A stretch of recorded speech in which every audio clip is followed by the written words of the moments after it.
Gets, and today we'll be discussing something that is a stereotype again with chefs in general. It's what you see on TV. It's what's glamorized in the mainstream media. It's what you would probably have in mind when you think of a chef.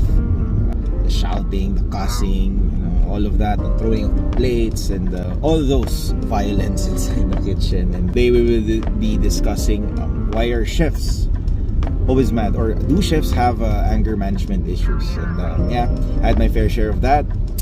I've always had that that persona in the kitchen of that angry chef.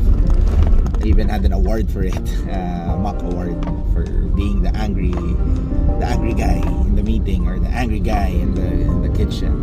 Thing is, I think it's mainly because, but disclaimer, this is just my opinion. I'm not speaking in general, but I think it's mainly because most chefs are passionate. Chefs are part of that creative mind, an artist.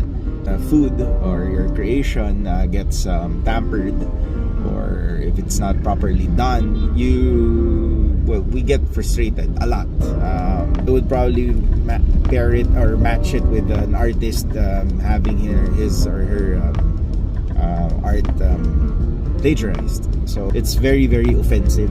It definitely ticks us, and really triggers that angry nature in us. So, like for my case, I was a very my career was focused on research and development, right?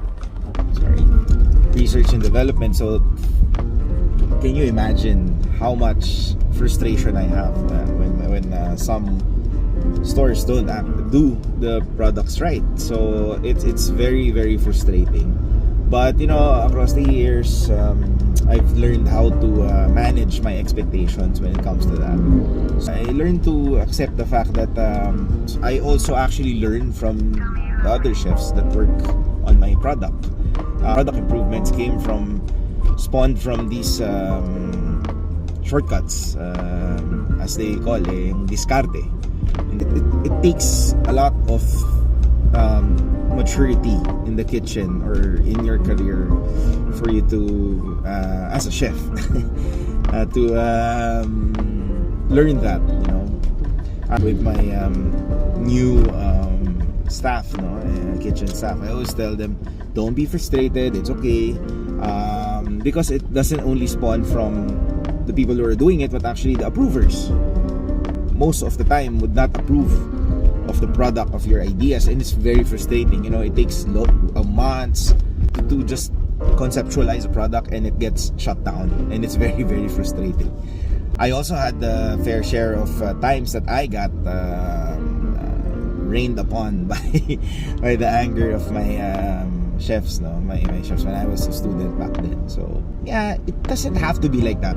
Honestly, it's not everyone is like that. I mean, I've met chefs who were really, really level-headed, cool lang sila in the kitchen, really, really cool. The silent types would also be there. It just goes to show that we're all different. Not all chefs would have the same temperament. Not all the chefs would have the same passion as much as others. But then at the end of the day, it's just mutual respect with the food, with the product, with the people around you, and a little respect goes a long way. What you see on mainstream media, the Gordon Ramsays, the Marco Pierre Whites of this world, yes, you would probably encounter chefs that are like that, but not all the time. We're not always mad. If there's a chef who also always mad, he probably has anger management issues. Baka hindi lang sa kitchen yan galit, probably even outside. So I have a basic rule, mutual respect. If you respect the people that you work with, you respect the people under you, you respect the people above you, then that would make the workplace a little more bearable. There's nothing much more to say. It's really inside the kitchen or outside the kitchen. I would have to say I'm struggling with it. it's not easy for me to say now, to talk about this, mainly because I probably have anger management issues, and my wife of all people would know what I'm talking about now. But it's a struggle that I'm trying to overcome slowly. It's not easy. I still have those days. As I've said, my wife would know. I've said mutual respect, keep her cool, stay level-headed, and be positive, I guess. With that alone, with those 4 things, it's gonna make life a little easier. You know, I keep myself grounded. I pray. I wouldn't expect everyone to have that same values with me, but something that would remind yourself that you are human after all.